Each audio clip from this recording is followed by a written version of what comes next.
it for their own malicious gain. I think that's such a terrible thing to do to content creators. Fortunately for me, yes, it's a dick in the ass. I wasn't one of the people who was sponsored. I'm not large enough to be anyway. No one really cares that much, which gives me a platform to say exactly what's going on here and not have to worry about it because, you know, no one's paying me not to. So here's how the systems work. There's a couple of scissors really very clearly illegal. It is not illegal in any capacity. They give these people, there are things that are misleading and bad business practice that are not necessarily illegal. Like, yes, it's not that simple. And I think, like, I don't want to get into the legality of this or anything like that too far, but basically what happened is they asked them to review a version of the game. They got that version of the game. They reviewed that game. So the contract was review version 1.006, and then they did that. Their contract is fulfilled. This is a live service game that is developed over time, and that time, after the next day, after all the reviews went out, they put 1.007 out, and guess what that did?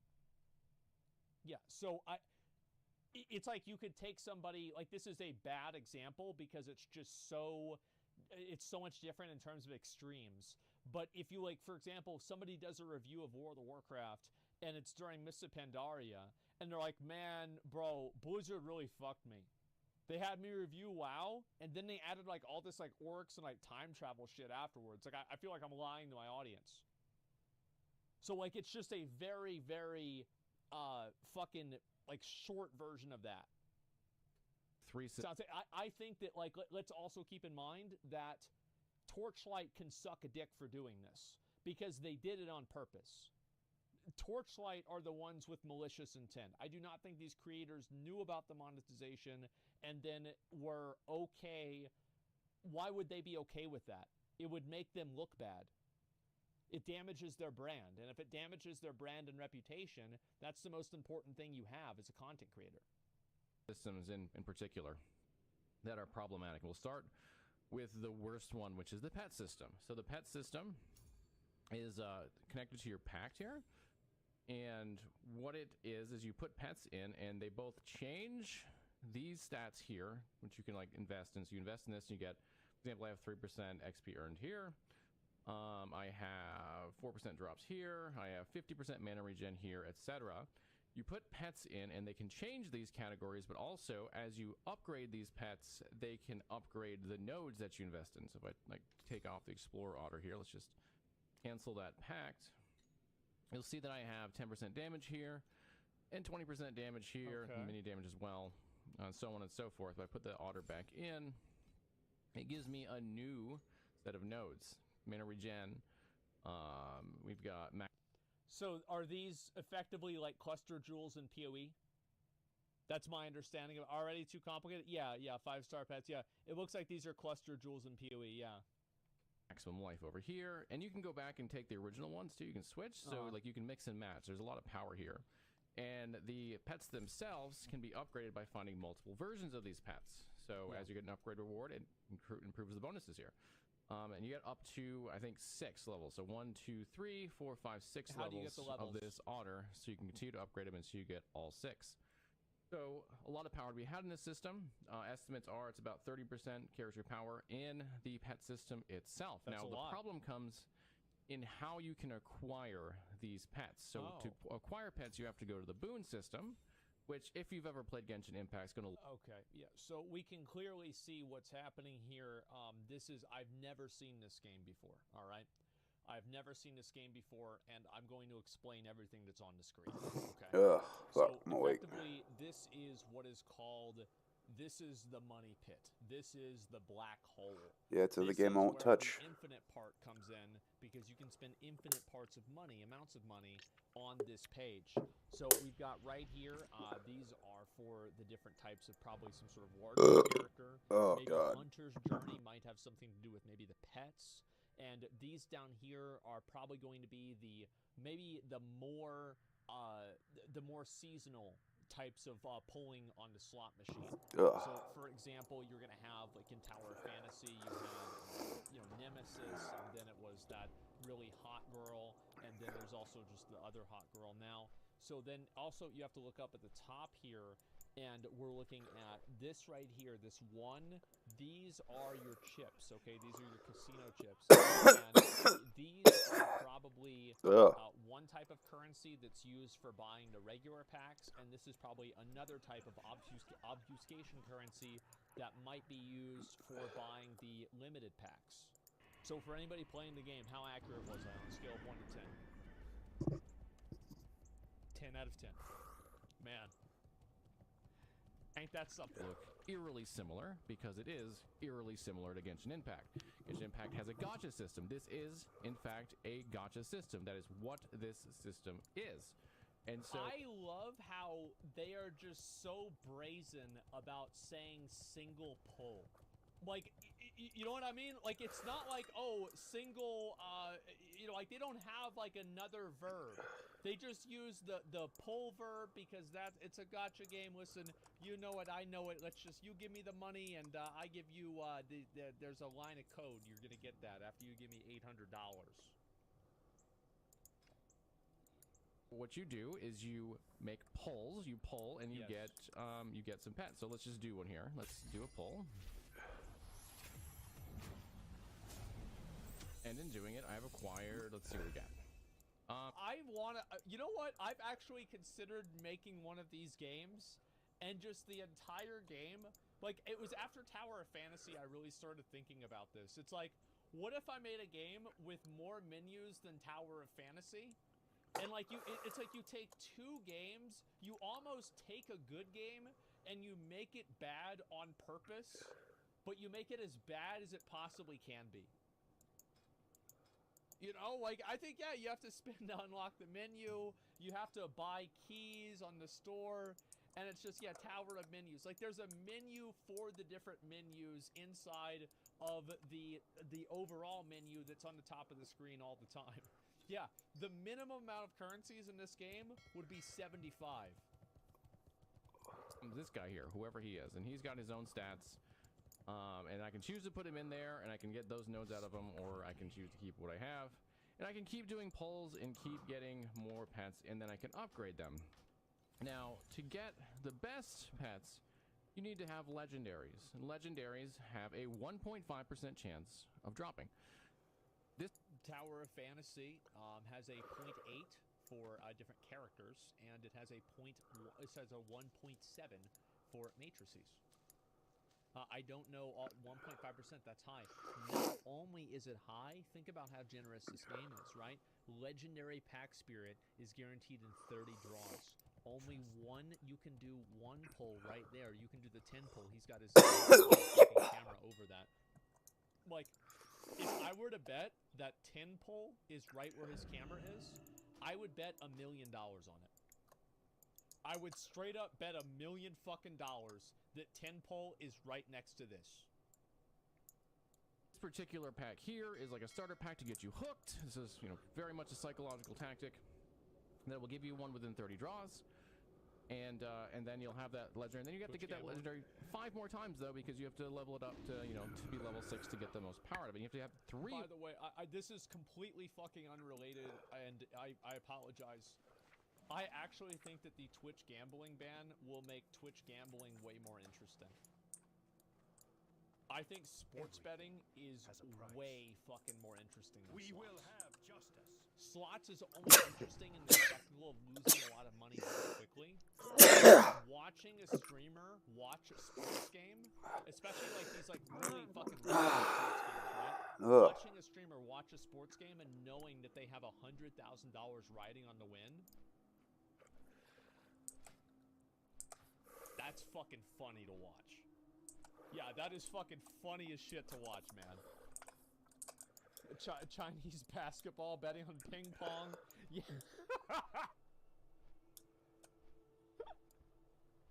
I can't wait. Oh my god, Russian ping pong. Horse races. We got Slicker's alt account in here. Holy fuck. Good sports. Will there be any fixers? Okay, there we go, right? Sudden increase in WNBA's fucking...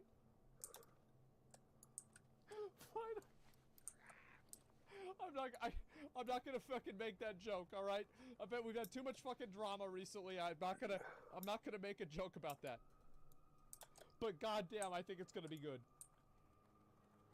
These to fill, you know, your whole pack system. And of course, you have to have the right ones for your build. And each one of these has a number of them. I believe they all have 3. So that means that you have a 1.5% chance of getting a legendary anytime you pull under normal circumstances, non-Hunter's Journey. Yeah. And Okay. of that, All right, back there's to a the point. 33% chance that it will be the one you want. So that's, you know, terrible. Really terrible odds. I think it's something like 0.5%. No, it's awful odds because you have to look right here. Is a rare spirit and below. As far as I know, there's no. What is it? If I'm not seeing a pity timer for a legendary, am I? Like, am I crazy? I don't see a pity timer for a legendary? Yeah, there's no pity timer. So, like, if you're talking 1.5, so, like, what is the probability of a 1.5% occurring? I know a 1% chance of occurrence is about 99, like the third standard deviation of possible if you include about 800 trials of the event. So 1.5 would probably be somewhere around 500. Yeah, it would be somewhere around 5. You would have to spend 500 fuck? of these Why? to get one of them at the absolute worst luck.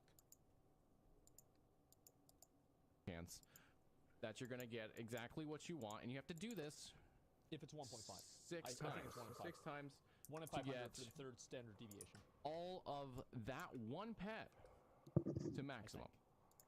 Now you have to do it 2 more times. Okay, so how how much is long to it? actually get this? Well, Sell for. I'm not sure exactly how many pulls you get from playing the game, but it's not all Furious that deck. many. So, for example, I have 12. Well, why would you get the pulls for playing the game? You're not supposed to be playing the game. You're supposed to be paying the game. This guy has no idea. No wonder they didn't sponsor him. This guy's got no idea what he's talking about. He's got no clue. 100 of this No Jagged wonder this guy Primacris, did this. which I Yeah. can convert into Insight Crystals. And Insight Wait. Primacris, that many. So, for example, I have 1,200 of this Jagged Primacris, which I can convert into Insight Crystals. And Insight Crystals can then be used to do a pull.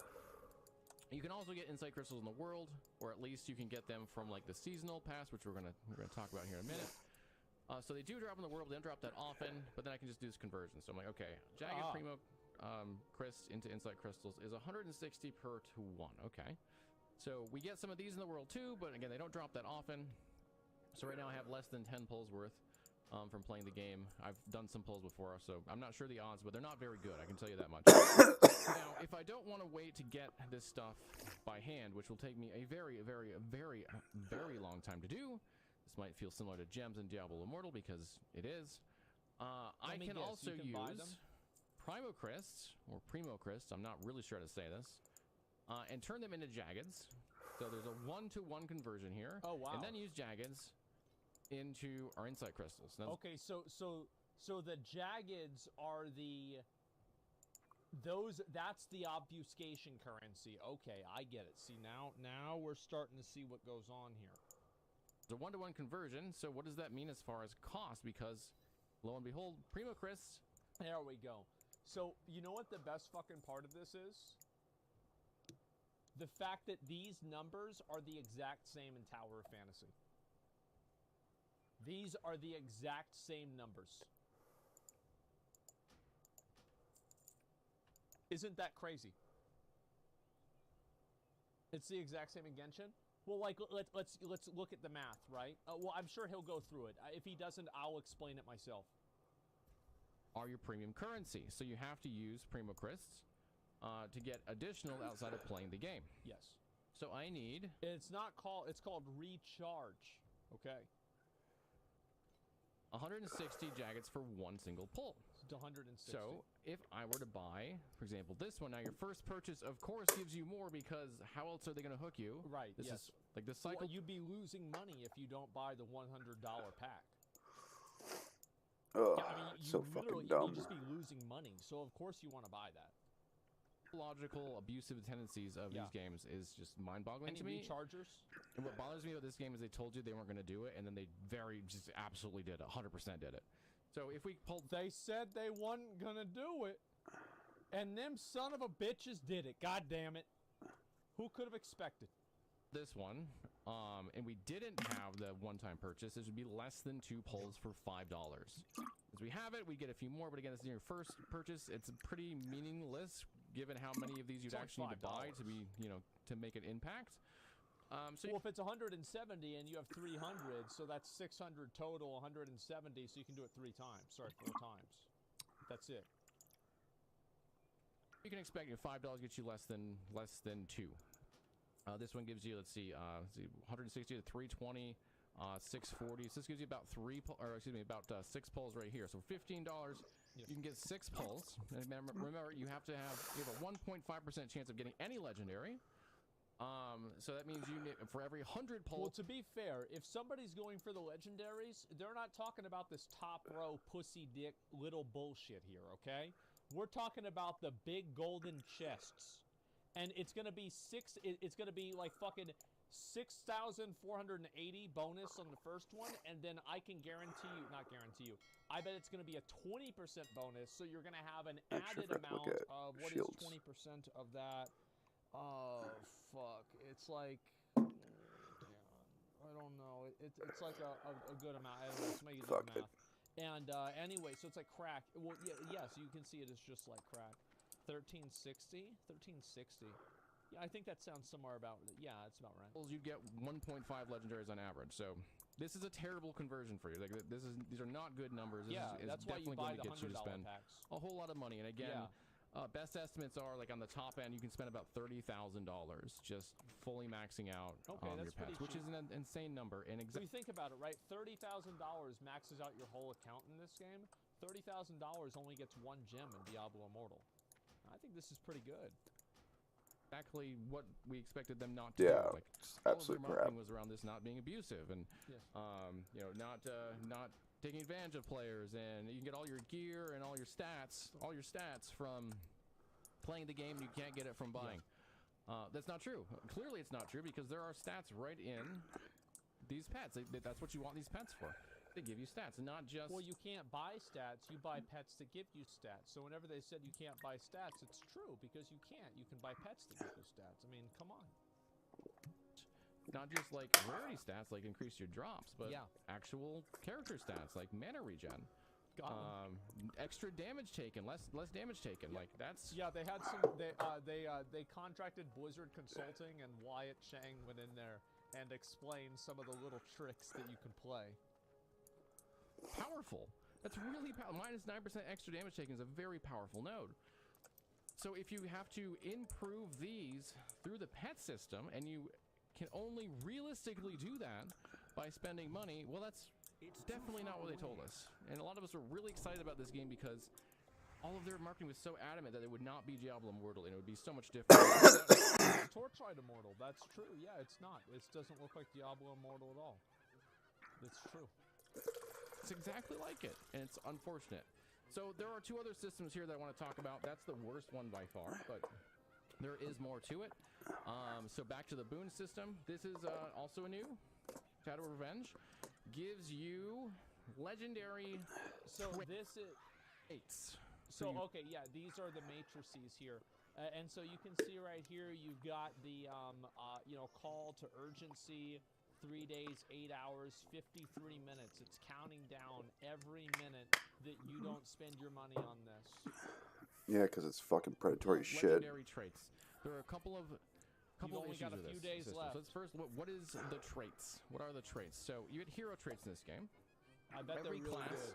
has a hero trait. Like this one has Ice, Fire, Fusion, which does a bunch of stuff that basically just means all your ice and fire are stronger. And then as you level up in that system, you get additional benefits that you can choose. So these all just further improve the power up to 80. But there are legendary versions of these that you can't get from leveling from this tree here. And that is where that pull system comes in. You need to grab a certain recipe back here. It gives you legendary traits. I think he's upstairs. Now, these cannot be Back there. acquired in game at Yeah. all.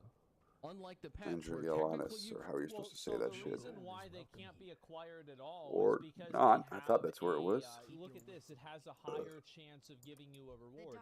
So these are like the Tower of Fantasy red nucleus items. Because how many times do you get a red nucleus in Tower of Fantasy? Those are pretty fucking rare. But they're not rare at all if you've got a credit card. could someday get all of those if you just farmed it up. Like, it'd probably take you 50 years or something, but you technically could. You need fantasy crystals for this. Fantasy crystals. Well, okay. Well, we just converted over. Where the our fuck do I insight get it crystals, right? then? Like, that was easy. You're not Insight holding it, crystals are to you? jagged No. primo. Perfect. So we can still get those that way. Not the case here. So if you want fantasy crystals, you can only use primo crysts.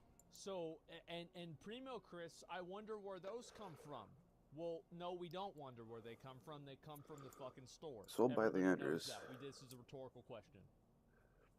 And again, primo crysts are the ones you have to purchase and can only get from purchasing. As far as I can tell, these don't ever drop in the game anywhere through any means that doesn't require money. So this is purely pay to win. There is Says it's no only other sold way by to win on him. this system. It is only pay to win to get these. Now the devs have said, hey, those are balanced so that they're not actually any better than the ones you have. Well, if that's truly the case, then no one's going to want them. It's not the case. Exactly. I guarantee you it's not the case. Like, the thing is, if the new things that are added into the game that cost real money aren't better than the existing things that are in the game that don't cost money, that's not called design. That's a bug. First thing in his inventory. Did I miss it because I'm used to it being in the back? That's a mistake. That's like a coding error. Yep, I something did. like that. Like Yep. a legitimate problem. Like somebody's gonna lose their fucking job over this shit. What they're going to do is they're going to change play styles. And for some builds, they're going to be the meta option. They're going to be your top tier option. It's going to be a legendary version that you need to have. That's pay to win. There's no way around that. That's pay to win. If you need a top tier option that's through this system, and you can only acquire it through this system by paying real money, you can only pay to win in this system. This is a terrible system. It is so anti-player friendly. It is all about the money. So there's not a whole lot that I can do to defend them on this stuff, since they were so, like, the way they came out with their marketing was so strong in that we're not going to be like Immortal. And if they would have actually done that, the game itself feels good. Like, I like the game so far. They could have had an absolute hit on their hands, and ARPG fans could have been like, damn, this is how you do it. But instead, this is the opposite of how you do it. This is how you take advantage of I forgot to learn that. Now, another thing that they did that was, this was definitely completely incorrect. Whether or not it was intentional or not, like, I'm not gonna, like, try to speculate. Here's how to tell if it's intentional or not. Does it cause people to have to spend more money? About what's going on in the inner workings of XD, but I can tell you that they were very I should get the Rotting Hearts and Spinal Dust before I leave. There'd be no It's as seasonal, close as I'm going to be. Track. There's no seasonal path. There's not any premium season. And I need to finally do that shit. I have no problem with battle passes and seasonal passes. I actually don't have any problem with them at all. Forgot to grab those before I left. I do have a problem with the pay-to-win ones that give you advantages. But on a base level, the system fundamentally, I think, is fine. This is a season. It's exactly like the seasonal, like if you think about like the seasonal rewards you get in Fortnite, where there's a track that's a free one and a premium one. Well, here's your free one, and here's your premium one right here. So if we unlock the Ultimate Handbook, there you go. $15, you can have your Ultimate Season Pass reward. Well, and also you have to keep in mind is that you've got unlock all of them. Why are these two separate prices? I'm confused. $20, you can even get some immediate points. So that's exactly the same kind of system that you would you expect in other games that do this sort of thing. They have it too. Now you might be like, well, maybe the premium. Maybe that's only cosmetics. Yeah. Because then, if that were the case, it wouldn't be pay to win. That'd be true. The free path is the one that all players have. Yeah, I'm sure it's just cosmetics. And the premium one is the one you have to purchase. Well, you start off with an advanced auto pickup, or AUT-P pickup as they call it here, AUT-P pick. And that allows a pet of yours to just pick up all the loot for you. That's an efficiency game. Hey, Black Desert Online does it. There it is. Lost Ark has it. There it is. Once you put the squirrel in the game, he has to pick up nuts. You don't want him to starve, do you? And now we can say that, well, that's quality of life, and that's fine. I'd be okay with you making that argument, because it doesn't matter. Because if you go further in there, you get Insight Crystal. Hey, that's your pull right there for your pets. There's a pet That's pull. interesting. Let's see what else we got in here. There's some resurrection type stuff. That is actually also for pet pulls. There you go. Pet pulls. I'm not even sure what. Oh, regret points. That's the respec. That's pretty important. Maybe if you want to say quality of life like Stash Tabs, go for it, I guess, because you can't say it for this. You can't say it for this. This is very much pay to win. Like, you're going to get a huge benefit with your. Well, it's not pay to win because one time you could do the pull and you might not get the one you want, so you don't win. So you don't really pay to win. It's pay to have a chance to win. So it's not really pay to win. It's just it's a little bit different. Character Because with your pets by just investing in this system. You're $15 and then maxing it out. You get more than a free player does by a lot. Like especially later on. Like, look how much stuff you get later. All that's the free tier, and that is the pay tier, and it's almost all pay tier at the end. So the whole game, the whole concept of this game, as far as XD was marketing it, was that you guys can actually get an ARPG that is both mobile and PC, that is not predatory, that will not have pay to win. And then they completely blew that out of the water and destroyed it in one closed beta test. And so if you're watching those YouTube videos, they're like, hey, not predatory. Just know that as far as I can tell, those content creators did not know this was going to be in there when they made those. Now, I'm glad that he said that. I am, because, like, yeah, I think that, like, to call all of those people's integrity into question all at the same time, it's kind of like the people that are like, yeah, the moon landing was fake, or like the Earth is actually flat, and there's like fucking millions of people that are involved in this gigantic conspiracy for you to think that the Earth is flat, which, like, by the way, if the Earth was flat, I wouldn't give a fuck. Yeah, like, this doesn't really change anything to me. Actually, it makes it a lot easier, right? We just go over to the edge of the Earth, throw everything off the edge. Fuck. You know, it's somebody else's, the aliens' problems now. They were paid to make those. You say what you want about paid advertising. Guess I'm not from doing those a company quests today. that's in beta. But they were paid to make those, and they had every reason to believe that what they were saying was true. And I don't think it's their fault that they said those things. And I think XD owes them a massive apology. Well, they owe them a massive paycheck, and so that is the apology.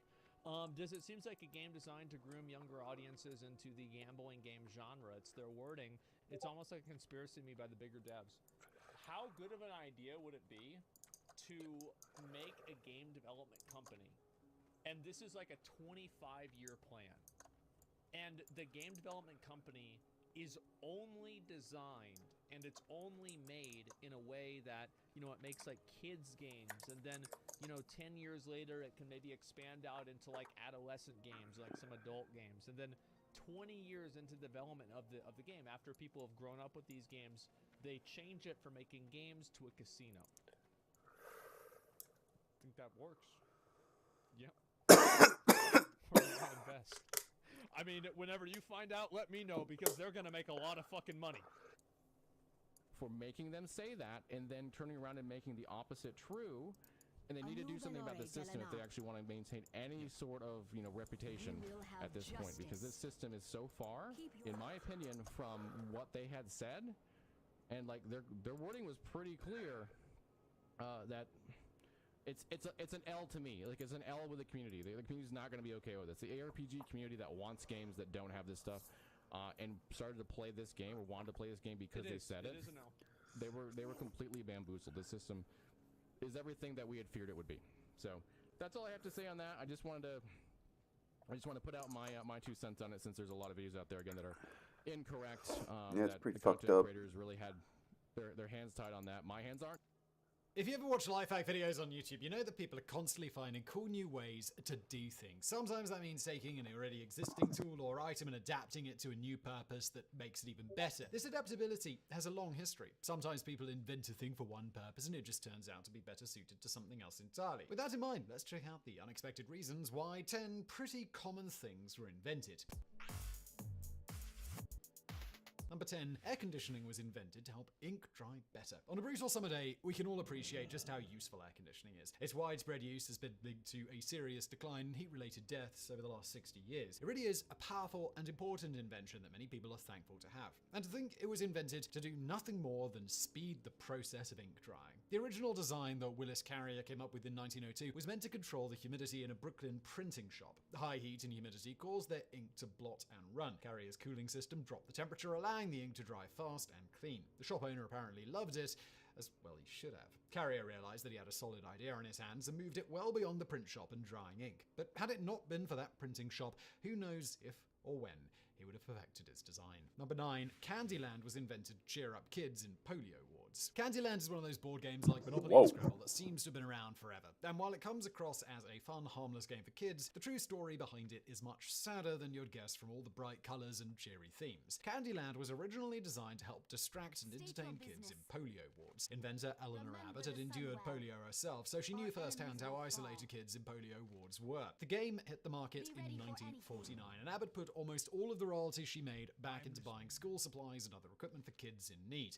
To date, over 50 million copies have been sold. Number 8, the massive volcanic eruption of 1815 led to bicycles. Sometimes an invention has been around so long or seems so obvious that we don't really ask why it was invented. But have you ever wondered why we have bicycles? Their origins are remarkable and extremely unlikely. To understand the bicycle, you need to go back to a very specific day in 1815. On July the 15th of that year, Mount Tambora erupted in Indonesia. That eruption had worldwide implications that led to what some called the Year Without Summer in 1816, thanks to the sheer mass of debris that Tambora belched into the atmosphere. It lowered worldwide temperatures by up to 5 degrees Fahrenheit. Crops died and people starved during the Year Without Summer. This also had a profound effect on horses in Europe. The horse was the primary mode of transportation back then. Many starved just like their owners, others were eaten by their owners. This inspired Baron Carl von Drais to invent his running machine, a precursor to the bicycle that didn't have pedals. It could serve as a replacement for horses to get you around, and of course, it could never starve. The running machine inspired design improvements and in time became the bicycle, which, if not for a global catastrophe and volcanic winter, may never have been. Number 7, money was invented as a way to understand people's debts. Have you ever wondered what came first? Money or debt? I mean, probably not. But when you think about it, debt seems like the right answer, doesn't it? People traded all kinds of goods and services before anyone was putting faces on coins and paper. In fact, money was invented to keep track of people's debts. The history of money is very old, about as old as society, which also makes sense. You could trace it back a good 40,000 years. The idea that we had a barter system before money isn't actually anthropologically correct. If you're a chicken farmer and all you have are chickens, how would you barter with anyone who didn't want a chicken? What if everyone had a chicken already? A different method of transaction had to exist. Anthropologists have never discovered a historical record of barter societies like this existing. Money systems have actually always existed based on debt. Old legal documents had values for everything, even limbs lost in fights. Everything had a value owed if it was lost or damaged. Money was invented as a way to account for what you needed to pay someone in a way that was equitable and understandable. If 10 chickens were worth 1 cow, that would be a reasonable barter transaction. But if you had no chickens and knew each was also worth 1 silver, then 10 silver is worth a cow. This way no one could argue over the value of anything in a transaction because it was established and known, kind of like you owe me 10 silver for that cow, so I don't have to kill you for ripping me off. Number 6, roller coasters were invented to distract Americans from sin. Roller coasters are faster and more complex than ever these days, but they were not designed with screams and fear in mind. Quite the opposite, in fact. Lamarcus Adner Thompson, the inventor of the roller coaster, intended them to keep you on the straight and narrow and away from sinful temptations like drinking and gambling. It was back in 1884 in Indiana when Thompson, a devout Christian, thought the world was going to hell in a handbasket. He felt brothels and saloons were sinful and felt moved to give the world wholesome entertainment. After a trip to a coal mining town, he was inspired by those coal Not gonna mining gods bother. to create They'll a say roller something coaster stupid. called the Switchback Gravity Railway on Coney Island, and the rest is history. Number 5, the webcam was invented to watch coffee. Cameras are everywhere these days, and we take for granted that any cell phone or laptop is going to have one installed. Once upon a time, however, the idea of a webcam was still pretty novel. You had to go out and buy one specifically for the job, and then, well, of course, what do you do with it? Video chat was a possibility even in the olden days of the internet, but that was never the original purpose of the webcam. Head way back to 1991, and nobody had the internet in their homes. Researchers in the Cambridge University Computer Lab were sharing a single coffee pot, and it emptied fast. People often found themselves smelling a freshly brewed pot, only to arrive and find it already gone. So, one of the researchers put a camera on the pot and gave it its own dedicated computer to monitor it. That way, people could see if there was coffee or not, and the first webcam in history was born as a coffee monitoring system. Number 4, candy canes may have been invented to shut up choir boys. Take all of this sweet entry with a grain of salt, because the history of the candy cane is even more twisted than the ribbon of colour running down this seasonal treat. It seems that no one could confirm beyond a doubt the true origin of the candy, but there are a few stories that are likelier than others. One of them states that the candy was not made so much as a decoration for your Christmas tree, but to keep choir boys quiet and distracted during church. The candy has been around for well over 300 years, part of the reason its origins are so obscure. Candy records from back in the day were not pressing concerns, it seems. Original canes were not curved, however, nor were they peppermint. They were just sugar sticks. It was said that the choir master at Cologne Cathedral in Germany gave them their trademark bends in 1670 and handed them out to children. A tweak to the story says it wasn't all to children, just the kids in the choir to stop them from being fidgety. Number 3, chocolate milk was popularized in Europe as medicine. A third of Americans say they'd drink chocolate milk every day if they could, while 6% actually do. While it doesn't sound like the healthiest thing in the world, it's not without historical precedent. Chocolate milk was introduced to the world as medicine. In 1687, Hans Sloane traveled to Jamaica and spent over a year there. He wrote of the many plants he sampled, including cacao, which Brits had yet to experience. Sloane's experience was unpleasant. He apparently hated it. But when he played with the recipe and used milk and sugar, it turned out pretty well. Naturally, Sloane marketed his new concoction as medicine because it seemed like every beverage invented before 1980 was sold that way by someone. More on that in a bit. It's worth noting that Sloane didn't actually invent this, as Jamaicans also made it with milk. It just seems like Sloane never tried that. But he did popularize it in Europe, and he did sell it with shady medical claims. Number 2, Braille was adapted from a system to allow soldiers to read in the dark. Braille changed the world for the blind and the hard of seeing, allowing them to read and experience so much that those who see take for granted. Inventor Louis Braille deserves a lot of credit for that, but while he refined the system that bears his name, it wasn't technically his invention alone. For that, you need to go back a little earlier to Charles Barbier, a soldier in Napoleon's army. It was Barbier's night writing system that inspired Braille, and it wasn't meant to allow the blind to read. Instead, it was meant to allow soldiers to communicate without being shot. Prior to Barbier, if soldiers in a battle were trying to read messages at night, they'd need to do so by lantern light. You don't need to be a military expert to know that if you spark up a lantern on the battlefield at night, you're making a big mistake. Barbier devised a way for soldiers to read messages without making themselves targets. Barbier came up with a grid system that soldiers could memorize. Sections of the grid represented certain letters, so that if a raised dot was felt in a certain section, the reader would know what letter it represented. The whole message could be relayed in this way, and no one had to be shot by torchlight. Number 1, Coca-Cola was invented as a cure for morphine addiction. The story of Coca-Cola once containing cocaine in the recipe is fairly well known. After all, cocaine was a pretty common medicine for years and was included in lots of other products as well. But why? Well, Coca-Cola wasn't just a drink to get you as high as a kite. It was made with a purpose, and that was in fact medicinal. Coca-Cola was supposed to get you off morphine. John Pemberton was the doctor who invented Coca-Cola and had suffered a pretty bad morphine addiction himself. Pemberton was a Confederate soldier during the war and must have sustained some injuries. He began taking morphine to control the pain, but soon realized the morphine had become its own problem. So he created what he called French wine coca to help wean himself off morphine. The sophisticated beverage was wine, cocaine, and cola nuts. He sold it, claiming that it could cure, well, damn near anything. When Atlanta became a dry county in 1886, Pemberton dropped the wine and marketed his new beverage as a temperance drink. Same great cocaine taste, but now alcohol-free, and he called it Coca-Cola. Wow. This episode is sponsored by Dashlane. Get a 30-day free trial, and after that, get a 10% discount using our code GEOGRAPHICS at dashlane.com/geographics. And let's get into it.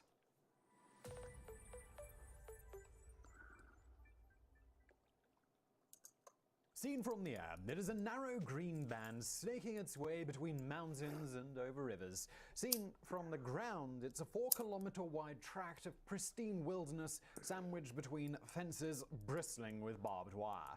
Stretching for 240 kilometers, it completely bisects the Korean peninsula, chopping this once united nation clean in two. Known as the Demilitarized Zone, or DMZ for short, it's the line separating hyper-capitalist South Korea from isolated communist North Korea. It's also the most heavily guarded border in the world. Created in the last days of the Korean War, the DMZ was meant to be a temporary fix until lasting peace could be achieved. Instead, though, it became a symbol of one of the longest wars in history.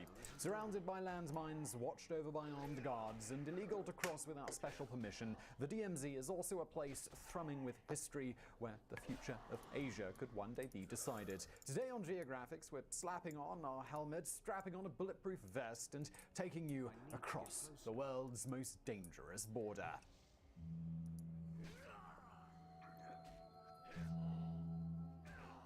When talking about the place Absolutely hate as the this most quest. dangerous border, there should be two questions on everybody's lips. How did it get there, and why is it so dangerous? And note the answers are not politics and all the landmines, you massive dum-dum. To get the real answers, we need to go all the way back to 1905. That was the year the Japan-Korea Treaty turns the Korean Empire into a mere protectorate of Imperial Japan. 5 years later, the Japanese decided even being a mere protectorate gave them too much leeway and they annexed the peninsula outright. And that's how things would have stayed had Japan not got involved in a little something called World War II. Historical spoiler alert here, the Japanese lost. Indeed, they lost so hard that they lost their empire. In August 1945, two inexperienced aides in the US State Department were given the task of redrawing Japanese Korea. The young men, they got out a map and they drew a line along the 38th parallel, cleaving the peninsula into a zone of Soviet occupation and a zone of American occupation. Those two zones became the countries of North Korea and South Korea. But now let's skip ahead a bit to 1949. By now, the Cold War had started and the US and the USSR were no longer even pretending to work together. In Korea, this had led to the rise of two dictators, Syngman Rhee in the south, reluctantly backed by America, and Kim Il-sung in the north, reluctantly backed by the USSR. There, the balance could have probably held had it not been for the events of October the 1st. On that day, Mao Zedong's forces completed their takeover of China. Suddenly, communist North Korea had a new ally on its northern border. It was this development, more than anything, that would turn the Korean War into a bloodbath. Although they had their own countries, both Syngman Rhee and Kim Il-sung were unhappy. Each wanted to reunify Korea, and their respective armies kept clashing along the 38th parallel. On June the 25th, 1950, one of those clashes turned into a full-on North Korean invasion. Despite our modern view of North Korean troops as malnourished peasants wielding antiquated weapons, North Korea's troops in the 1950s were better armed, better trained, and better fed than their southern counterparts. Rhee's armies fled before the onslaught. About to lose the war, Rhee had no choice but to call in Uncle Sam. With help from the United States, the South drove the North's army back across the 38th parallel, across North Korea, and all the way up to the Chinese border. Once again, it seemed like the war was destined to end, this time in the South's favor. But then Chairman Mao sent 3 million Chinese troops in to support the North, and well, everything went nuts again. By 1951, the two sides were essentially back where they started at the 38th parallel, only now millions of people were dead. With the war a quagmire, both the USA and the USSR decided that it was time to end the damn thing. They bludgeoned their respective allies into sending representatives to the Korean village of Panmunjom to negotiate a ceasefire. Little did either the Americans or the Soviets know it, but peace would elude them for decades.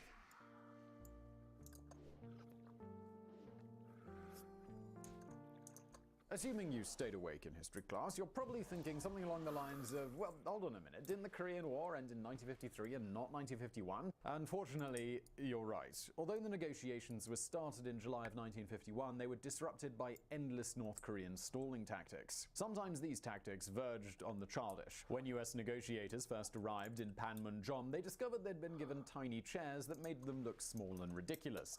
But other problems were more intractable. Although the front lines had more or less returned to the 38th parallel, they were a few kilometers short of it. That meant any cessation of fighting would leave the North with a few hundred square kilometers less territory than it had before Kim's invasion. The negotiations dragged by, on and off, for the next 2 years.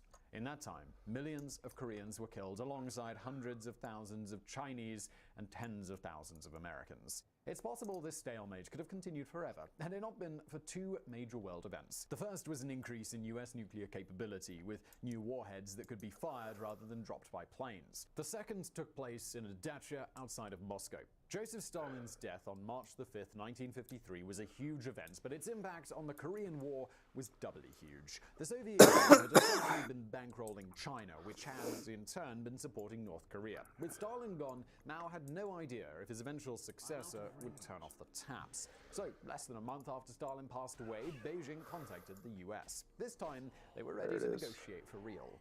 But in fact, it wasn't quite as clear-cut as that. While the Chinese, North Koreans, and Americans were all now eager to end the war, Syngman Rhee in the south refused, loudly declaring the conflict would never end until it unified the entire peninsula. To that end, the US had to buy him off with promises of massive economic aid and a mutual defense pact. Finally, on 1953, an armistice was signed.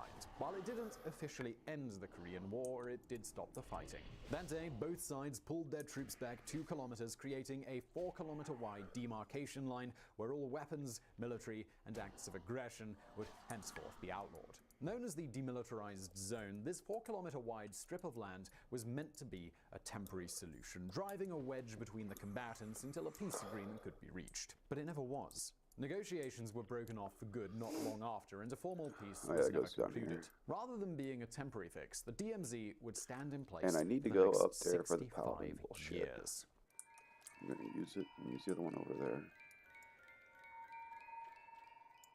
Now that we've discussed the why, it's time to discuss the what, as in what exactly is the DMZ? Well, that's a complicated question. Leave The me obvious alone. answer is the stuff you can get off Wikipedia. The DMZ is a 4-kilometer wide piece of land running 240 kilometers across the Korean peninsula. But you're not here for a brief summary of Wikipedia, so that means we need to dig a bit deeper. And once you start digging, the DMZ, well, it becomes all kinds of interesting. The first thing is that it is obviously dangerous. There are some estimated 1.2 million landmines on the South Korean side of the DMZ and another 800,000 on the North Korean side. Because these were laid in haste to stop another invasion, no one's actually sure where they are. Neither side kept good maps, and 6 decades of torrential rain hasn't helped.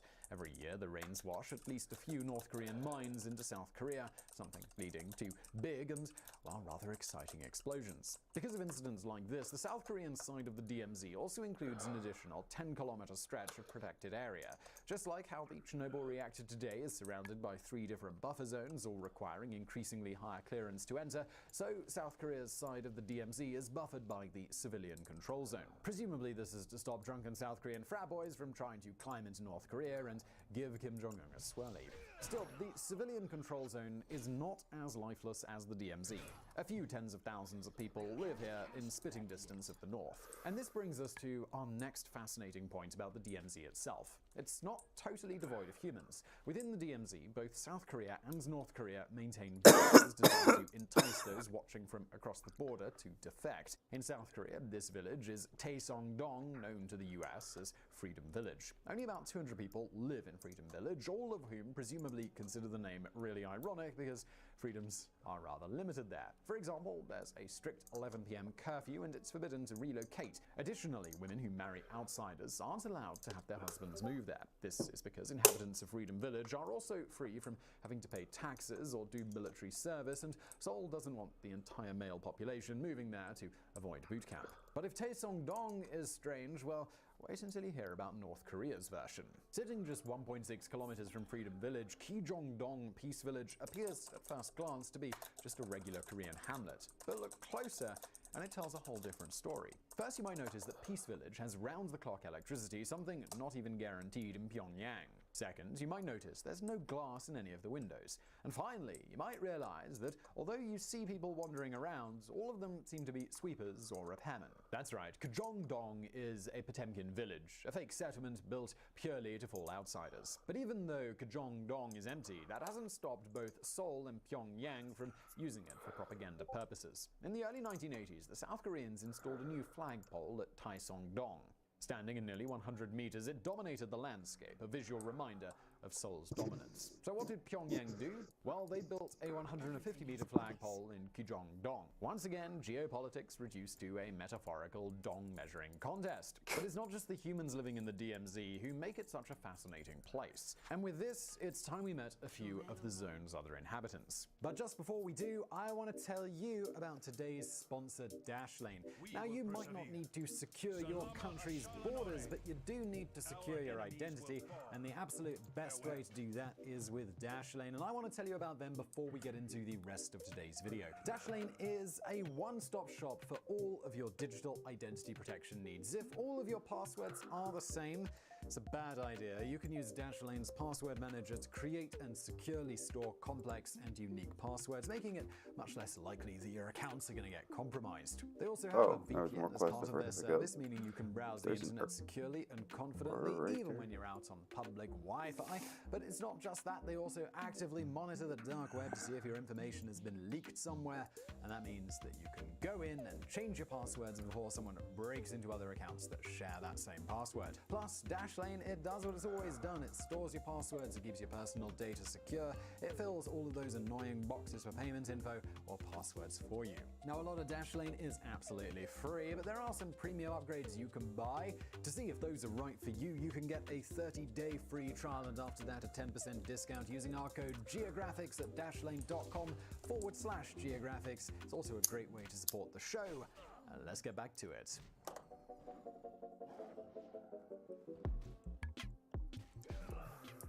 Unless you've been watching this video while slipping in and out of consciousness after a night down the pub, you'll probably remember how we briefly compared the DMZ to Chernobyl. Well, it's not just in its layers of control zones that the Korean border resembles Ukraine's nuclear accident site. In both cases, humans have been prevented from living there for decades. And what happens when you get a place without humans? Well, the animal kingdom explodes. Over 65 years on from its creation, the DMZ is now one of the most pristine tracts of wilderness in the whole of Asia. Within this narrow corridor, you can find untouched wetlands, virgin forests, and mountains that haven't seen a human footprint since Eisenhower was in the White House. The result has been the accidental creation of one of the world's greatest wildlife parks. Although researchers aren't allowed into the DMZ, those monitoring it from the civilian control zone have reported seeing musk deer, spotted seals, Asiatic black bears, and long-tailed gorals. There have even been reports of tigers, an animal thought to have gone extinct on the Korean peninsula a century ago. While all estimates as to their numbers are purely speculative, the fact that they're there at all suggests something kind of awkward for us humans. 2 million landmines, vast tracts of barbed wire, and constant military incursions are apparently less damaging to wildlife than a lot of us just moving in and opening up a 7-Eleven. It's actually the DMZ's natural wonders that could be one of the biggest obstacles to lasting peace. The fear is that if relations are ever normalized, development will go wild in the DMZ, killing its endangered species. It's telling that in 2019, North and South Korea launched a joint bid to have the DMZ declared a UNESCO World Heritage Site, offering it legal protections should the countries ever unify. Still, that might be a long way off yet. While today it might look like North and South Korean tensions are easing, the two countries have a long and not so glorious history of goading one another across the DMZ. Occasionally, these provocations have actually taken them to the brink of war. Damn it, I need this thing. Quit running away. In January 1968, the four Woo brothers were chopping wood on the South Korean side of the DMZ when they stumbled across a bedraggled group of soldiers. Although they were dressed in South Korean uniforms, the 31 men all looked malnourished and spoke with curious accents. Eventually, one of the brothers asked, "Are you gentlemen from the north?" "Yes, comrades," their leader replied. "We're here to liberate you." What the Woo brothers had accidentally uncovered was Pyongyang's plot to assassinate South Korea's dictator Park Chung-hee and ignite a war that could lead to a communist victory. Fortunately, the North Korean captain tasked with carrying out this plan wasn't the brightest bulb in the box. When his soldiers suggested they kill the Woo brothers, he refused, saying the ground was frozen and it would take too long to bury them. So instead he made the brothers sign a contract that basically said, "I, the undersigned, promise not to immediately run to the police and tell them this gang of North Korean idiots are trying to assassinate the president." Then, once he was signed, he let the brothers go. And presumably, he watched with a crestfallen expression as all four ran into the nearest police station to tell them exactly what was going on. Yet, despite the North Korean captain committing such a cartoonish blunder, the South Korean cops, they failed to arrest them. Somehow, the North Koreans waved through checkpoint after checkpoint until they were deep in the heart of Seoul. It wasn't until the assassins were literally 300 meters from the Blue House, the South Korean White House, that a policeman thought to check out their story. When it immediately fell apart, the North Koreans, they started shooting. By the time the dust settled over that Seoul street, 100 people were dead. Of the 31 North Koreans, one made it back over the DMZ alive and became a national hero. Another surrendered to the South Korean authorities. Back in Pyongyang, his parents and 6 siblings were tried for his surrender, and they were all executed. While the Blue House Raid, as it came to be known, is the action movie story of DMZ crossings, there are other and even goofier tales. Take, for instance, the tale of the tree. In August 1976, a poplar tree in the DMZ grew so big that it blocked the view from a South Korean guard post. So the South informs the North that it was going to trim back the branches, and they sent in a contingent of men overseen by 2 American officers, Arthur Boniface and Mark Barrett. As the tree was being pruned, a North Korean patrol came past. The captain watched the work for some time, then suddenly ordered his men to take the tree pruning equipment. A tussle broke out, and Boniface and Barrett were both killed with axes. It was obvious to the survivors that the North was indulging in a show of strength, one meant to scare off the Americans. But you should only get into a wrestling match with Uncle Sam if you're sure you're going to win. A couple of days later, North Korean guards watched open-mouthed as the joint American-South Korean response came. 300 troops guarded by a dozen attack helicopters marched into the DMZ while fighter jets and B-52 bombers droned overhead. There, in full view of the North Koreans, the soldiers calmly and methodically chopped down the poplar tree, leaving only a stump. This time, the North Koreans didn't intervene.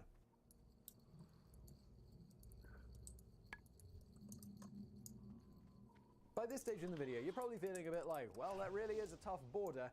Well, you'd be right. But that's not to say that the DMZ is some Game of Thrones style impenetrable wall keeping the White Walkers of communism out of Westeros and, well, let's just abandon that metaphor. The point is the DMZ is crossable. Not often and rarely legally, but probably more than you think. One way, of course, is to cross by tunnel. In the 1970s, North Korean defectors told Seoul about the existence of tunnels beneath the DMZ.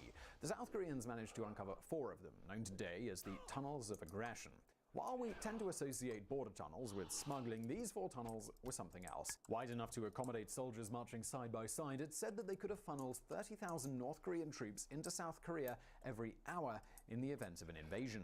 For their part, the North Koreans said they were coal mines, even going so far as to smear coal dust on the walls. The 4 tunnels have now been blocked off, but at least a dozen others are thought to exist, so if you were desperate to cross the DMZ, well, that's one way you could do it. Another way would be to swim. Yes, swimming across the DMZ is totally possible thanks to the border at points following the path of the Han River. In fact, there were million soldiers affected by swimming as recently as 2017, but that doesn't mean the traffic is all one way. In 2014, an American in South Korea tried to swim across to the north, apparently hoping that he could talk Kim Jong-un into a lasting peace deal. Unsurprisingly, that did not happen. He was pulled out of the water and arrested by South Korean troops. But if all that sounds a little off-putting, well, you could always try walking. Over the decades, a small number of North Koreans have actually walked into the south across the DMZ, missing the mines just by sheer luck. But of all the ways to get across the DMZ, this is probably the worst. There's a reason why nearly all North Koreans defect across the Chinese border, and that's because they stand a much better chance of surviving.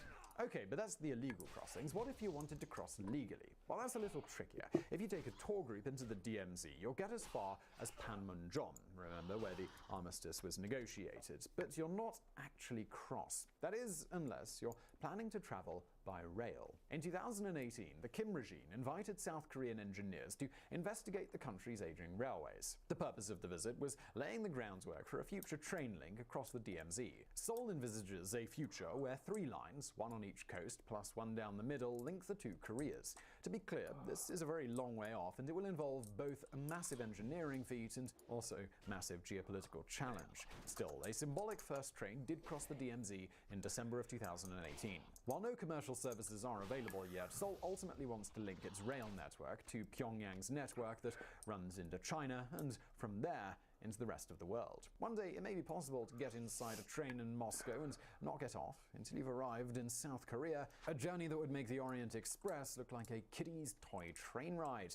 All of this raises an interesting question. How much longer will the world's most dangerous border actually last? Well, it's hard to say. Over the last couple of years, Till we we've get seen rid of things certain that would people, have previously unfortunately. been unthinkable.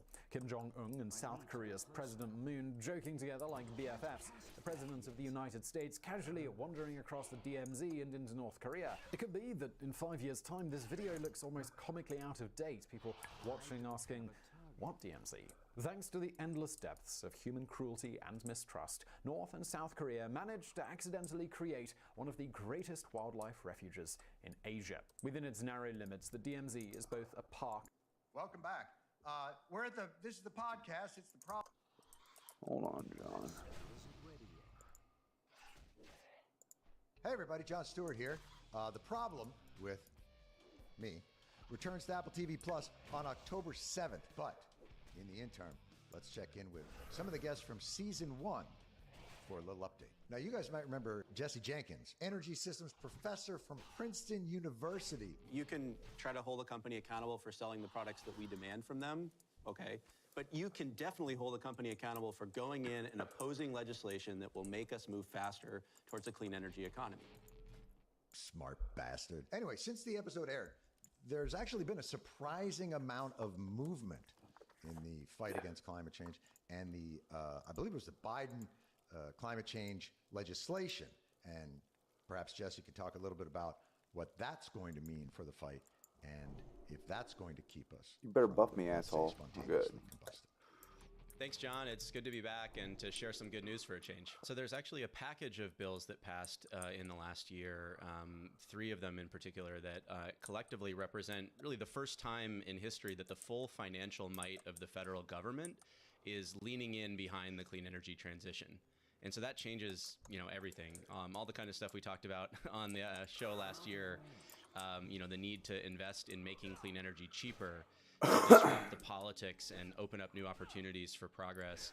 These bills are designed to do that, and it's exciting. They invest collectively about $400 billion in making clean energy cheaper for everybody, for American households, for businesses. And the goal is just to make it the right personal financial decision, the right business decision, to choose the cleaner options over the dirtier options whenever you're presented. If I were to sum it up in one nutshell, especially given where the funding for the bill comes from, what the Inflation Reduction Act in particular does is it's billion-dollar corporations and tax cheats paying more in their taxes. Oh, what is Fold asking me? When you get promoted in the military, the rank on how you put it onto your blouse, the shirt. Don't call it a blouse, That's dude. That's what they call it. I dude. wasn't. There's no way it's a blouse. That's what they call it, a blouse. I promise you. This is why China's winning, dude. So to put the God, he's watching this bullshit again. Like an earring, right? There's like there's the sharp things, and then you have a little Yeah, cap. we've seen a pin before. Yeah. So they'll take the clasps on the back of the rank insignia, and then you don't get them back for 24 hours, and then everybody just walks up with the higher rank and just fucking pounds it. Then you'll see dudes like after their promotion, just blood, just circles of blood, and then they're just going about their day. It's the worst way to get to your college. It sits on Yeah, that does happen. right. Dudes are like, I never let this happen to me, and they would never. My peers were afraid of me. I'm like, no, nobody liked you. Nobody fucking respected you. Yeah, that's true. So that all of us can get cleaner, cheaper energy, and that we can build more of that technology here in America. So pretty great deal, if you ask me, and I'm excited about the progress that it's going to unlock. So I've been leading a team of researchers at Princeton, Dartmouth College, and a consulting group called Evolved Energy Research for the last year and a half to model the impact of federal energy and climate policies and regulations as they're being proposed. And so we have a good sense of the impact of these bills, and collectively, what we think the Inflation Reduction Act and all of its investments in clean energy will do is cut U.S. greenhouse gas emissions in 2030 by about 1 billion metric tons per year.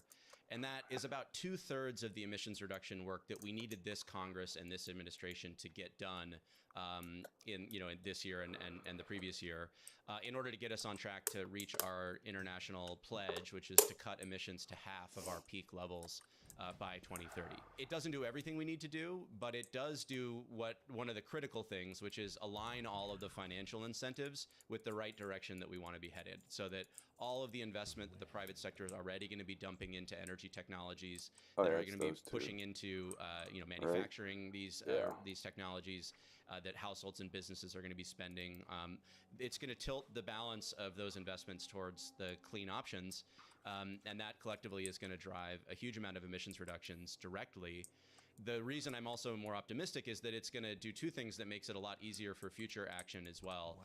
The first is that it makes all of those actions that any state governments or corporate leaders or local governments take much cheaper, because it's taking a big chunk of that tab and putting it on the federal budget. And again, not just on everybody, but on corporations that now have to pay a 15% minimum tax. And so it's a really great deal there. It's shifting costs from state budgets and from household energy bills onto billion-dollar companies and tax cheats. And that's going to make it easier politically for any other level of government to take action. Whatever level of ambition made economic and political sense before, it's going to be that much easier to increase that ambition now that the federal government is picking up a good chunk of the tab. It's also going to make these technologies cheaper in unsubsidized terms by driving innovation, building economies of scale, and improving supply chains. And so that in turn will also make it so much easier to take action. And that is the key ultimately to accelerating progress over time, is making all the solutions we need cheaper and therefore easier to adopt. Yeah, I mean, I'm excited about a range of innovative technologies that are going to get a huge boost from the policies that have passed in the last year. The infrastructure law has a bunch of funding for kind of the demonstration stage, so how to build the first few commercial scale projects, which is typically a really big financing challenge for early stage companies in the energy space. And so the infrastructure law is going to fund a whole range of exciting technologies in that space. The couple that I'm probably most excited about are advanced geothermal energy technologies. If we've gotten really good at something in the last decade, in addition to making solar and wind and batteries cheap, we've also gotten really good at hydraulic fracturing and directional drilling in the oil and gas sector, and that has all kinds of environmental impacts associated with it. But the benefit of that is that all those innovations are spilling over into the geothermal space and unlocking all kinds of new ways to tap into a very clean, the surface footprint is tiny, so there's very little land used, and a very reliable carbon-free electricity source. And so there's a couple of different advanced geothermal energy options that are getting drilled right now, their first demonstration projects, and we'll know in the next year or so, really the next quarter maybe, if they've been able to hit their performance goals. And that's just an example of a whole range of other innovative technologies that are going to be able to get into the market much faster and prove whether or not they work. And not every single one will, but we're going to take so many shots on goal over the next 5 years that I'm really excited to look back 5 or 10 years from now and see the explosion of new options that we have to tackle climate change. And again, if we just look back at the last time Congress tried to pass climate and energy policy in 2009, 2010, again, solar cost 10 times as much as it did today. An electric vehicle battery costs 10 times as much as it did today. And a wind farm costs 3 times as much as it did today. And so that kind of innovation and cost declines that we've unlocked in the past is what these bills are going to do for a whole range of other solutions going forward. And that's just transformative for the politics and for the the affordability and for the convenience of the clean energy transition. And so I think that's going to be the key to unlocking and accelerating this progress over time. And that's what makes me the most excited.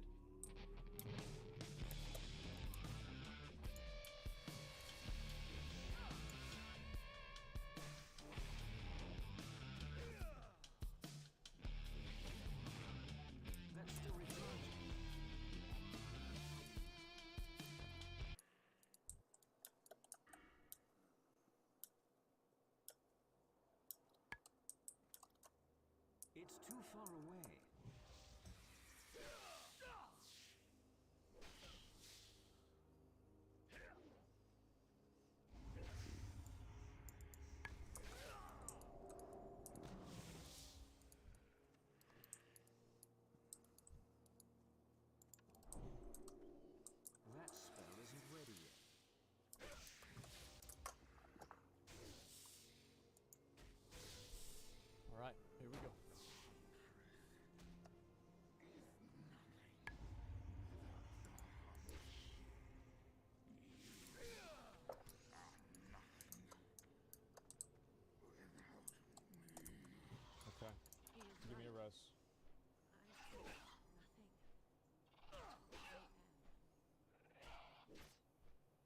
stop though.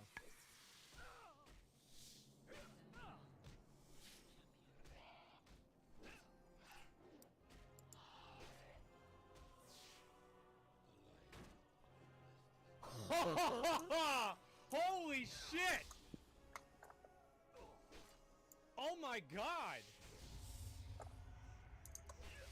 I can't cast that yet. Oh my fucking god! We got a Warglaive drop. Wow. A Death Knight.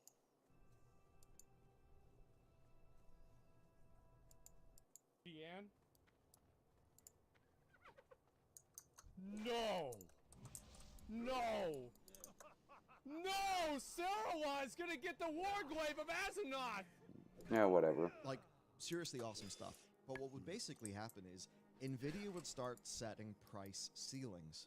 Now, if you're an add-in board partner, well, everyone, Moore's Law does not apply to your wages, but it certainly does apply to prices, because NVIDIA have unveiled their new line of high-end cards, and my god, are they high-end. But it's also came at the same time that grievances are being aired publicly in a story that's been breaking over the last few days. It's quite a fascinating thing, and certainly if you go to a lot of the further comment that's been provided on it by, say, the likes of Linus Tech Tips, this is something that NVIDIA have kind of always been known for. Yeah, it's just I think NVIDIA are starting to, and this definitely started with like the 3000 range. They were kind of okay for the 2000 range, but the 3000 range of graphics cards, that was when everything kind of started to go wrong, right? That's when it's like, hang on, crypto miners are here. Hang on, who are graphics cards for? Because they're not for you and I anymore. Hang on, and then people start to like lose their faith in NVIDIA in a little bit of way and go, oh, maybe you're not the nice friendly company that make our games look very, very nice because of technology. Yeah. But behind that, NVIDIA have seemingly some of the best engineers in the business. For sure, And that's the thing, where NVIDIA do make absolutely goddamn incredible products. But even with this, in terms of how they're slicing and dicing things, there's actually a drama in that as well, regarding the two different versions of one of their cards. There's a lot to get into. We'll do the drama first, right? So this was quite something where EVGA spoke to Gamers Nexus, and EVGA basically said, right, we're getting out of the graphics card game entirely. No, we're not going to do stuff with Intel or AMD. We are out. Now, of course, EVGA do sell other products, right? They sell motherboards, they sell power supplies, but by revenue, graphics cards were most of their business. However, the actual profitability in other lines of business, such as power supplies, was in and around 300% higher than the cards. And some of this is because of, well, just what NVIDIA actually like to work with. And really, it's quite a lot. And for some of the context here, like, EVGA was one of the largest add-in board suppliers. Like, they were massive, and in the high-end game with, like, the Kingpin cards. Like, I remember when the Kingpin cards were coming in, of course, I Mr. Kingpin. Like, seriously awesome stuff. But what would basically happen is NVIDIA would start setting price ceilings. Now, if you're an add-in board partner, price ceiling is a bit of a problem, because what if you want to juice that card to the tits, just go absolutely mental, and, you know, make the card that Kingpin will consider as his baby? Well, with a price cap being set, they're not able to do that. And obviously, those would be higher margin cards because they are appealing to a significantly smaller, more niche enthusiast audience. Now, things then got a little bit more funky when NVIDIA started doing the Founders Editions. Of course, NVIDIA selling a Founders Edition directly, that obviously that's like cutting out, you know, a whole stage in the process. So they have far more room with their margin there, which basically means that their add-in board partners are really put on the back foot, right? Yeah, especially with like recently enough, the like last couple Founders Editions, people were like really kind of, I guess they liked the Founders Editions more because they had like this air of prestige that NVIDIA were sending out to them, and like putting like the way they like the colors were so nice and so pretty and so clean. that is what a card. And sometimes yeah. a blower is what you want. Yeah, and like that's what the card looked like. That's what that card is. You see, I mean, that's obvious when you see anyone with like a 3090. Like most times I've seen a 3090. Let's say in the wild, I've not seen one in person. But you know, like in images, people say it is the reference. It's the reference card. It's the damage card. Instead of, you know, like, so I'm thinking about like the card that I used to have from MSI, and it was clearly an MSI card, all the colors all over it. But that's not what you think of, right? You think of the Founders Edition, and that's just kind of winning the branding race. But you're winning the branding race against your own partners, which means obviously they're going to be cut out of it. Yeah, and I think for Nvidia, it's really them, honestly, them trying to step up a little bit and be more seen. I mean, to the stage where Jensen is even doing, you know, obviously it's Nvidia's own style of that, but I'd say is a little bit inspired by the classic Apple style product presentation that I think at least popularized in people's minds by, Steve Jobs coming up and saying, hello, this is an iPhone, right? That's really what they were trying to do, like, between the announcement of RTX and all of that stuff, and really, like, building up Jensen's profile as a CEO, as a notable person in the games industry, even got the little bobblehead of him. All of these things, like, right? yeah, and the jacket, the jacket that's almost a meme at this stage. All of those things are to just say, hey, Nvidia, go to us, right? So it's very unsurprising. We'll get into some very interesting numbers we've got later on the percentage of Steam users that are using an Nvidia card versus an AMD. Yeah, I mean, this Suffice is to say, this is working for Nvidia. Yeah, it's working for Nvidia, but it's also really a case where you'll start to look at some of the data that we'll show later on from Steam, and it is full on just, are Nvidia leaving gamers behind? Are they starting to, are they starting to think they are Apple? And that's kind of one of the big vibes I got from that showcase recently with Beyond stuff, and how they're doing with the products. It's very much, oh, you think you are someone? Oh no, that doesn't bode well for us. Yeah. Sure doesn't. Now, going to EVGA, some of the issues that they've had are, to be honest, truly surprising. Them not being alerted of pricing, basically until consumers find out. Now, can you imagine being an add-in board partner? You've got to set up like the manufacturing, the engineering, all of this stuff, and you're not even crystal clear sure on what pricing is going to be. That is a pretty damn insane level of disrespect. And there's been other instances. I know there was the whole drama with Hardware Unboxed. There was some stuff as well with Linus. I believe it was like, Linus and Co. kind of being a bit on the defense for Hardware Unboxed, and Nvidia, like, honestly just going completely insane. Yeah. So, yeah, they don't have, in many ways, they don't have the best reputation. Indeed, I even remember with proprietary things that developers could use that would work in their cards. There was even a whole drama about that a few years back. So Nvidia, incredible engineers, incredible products, definitely pricey products, but they're a bit of a heel, right? They just are a bit of a heel. Now, what's interesting here is EVGA apparently were making up 40% of market share in NA. So yeah, like, that is kind of crazy. And EVGA, like, if you had to RMA a part or anything like that, EVGA were commonly known as being very reasonable for that. I actually had to RMA an EVGA card like years and years ago, and it was a pretty damn simple, quick, easy process, right? So they are definitely going to be a loss for consumers. As for them, well, I think they're just going to end up going a bit more trim. They said they're not expanding into more product lines, so it seems that they're going to be more focused on motherboards, PSUs, that kind of thing. There are higher margin areas. They said they're going to support staff, but obviously, like, there will be people who don't have things to do. Like, think about what Kingpin does. Well, they're not going to be doing graphics cards anymore. So this is definitely a loss for the overall market. I've watched a lot of videos of people in the know. People saying like, "Hey, Linus, is this just how they are like to EVGA? Surely they wouldn't be like that to ASUS, given that ASUS are a massive company." And I think in between the lines, no, they're like that to ASUS as well. So, on the head of this very rumbly situation, we get the new 40 series cards. And the big thing there this new architecture named after Ada Lovelace, is a 2 to 4x improvement over brute force rendering. Now, that's not saying that there's 2 to 4 times the horsepower. No, it's because of DLSS Super Revolution, DLSS frame generation, and NVIDIA Reflex. All these things running on the new hardware just mean the DLSS 3 is multiplying performance by up to 4x over brute force rendering.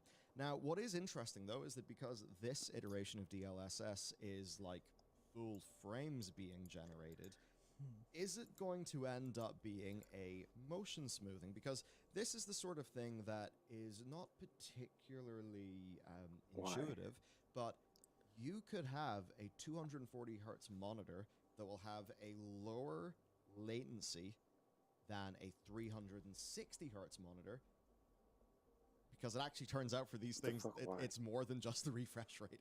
So in a situation like this, as with motion smoothing like things, is this going to be a little bit of a knock in an input latency? Yeah, it could be the case that there could be a tiny amount of that, but they just think it's not really that much of a problem, given they have a few other things like reflex, I believe. Yeah, to explain that super basically, or super quickly, it's effectively, if you're generating a frame from just information and you're not actually reflecting the user's information, that means, say if you've got a game that's running at 30 frames per second, you could easily generate a between frame and then it'll look like 60 frames per second, but your input will only be pulled every other frame that you see, which means your game will be playing at 30 frames per second, but it'll look 60, and that'll look nicer, assuming the frame generation's right, which they have all this AI stuff going on that they've done with DLSS to kind of actually make that happen. But that will be the case of, no, you'll end up maybe stepping backwards. Now, I imagine this will be the case of, they're never going to say, okay, well, you should play your games at 15 FPS and we'll get them up to 60 through the smoothing. It'll be, you want like the visual of 120, but you can only get 60 brute force, so this will actually work. So this will be like for 4K 240, where you're not going to get 240 frame per second rendered anyway.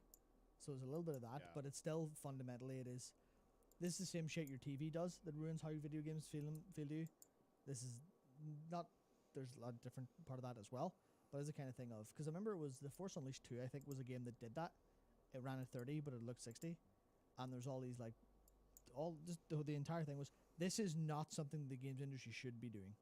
Was the time taken then, but then it was really shitty, technology doing it, so it'll look better now. That's it. I'm imagining NVIDIA will say, oh no, trust us. Yeah. We have this sorted. Also, NVIDIA Reflex is there. Yeah, well, that's the thing where Reflex is just lower latency for existing frames. You can't get input from frames that aren't actually being rendered. I feel like what they're going to say is, we will take a slight hit here, but our other piece of technology will give you a gain that will kind of knock it out. And I suppose another use for this, which isn't exactly a use that I think a lot of people are really going to have, because unless they buy one of these cards and have a ridiculous monitor, because when I look at these DLSS things, that's ideal for, say, a 3060, a 4060, right? A more affordable card where if somebody is brushing up against 4K 60, let's just say they're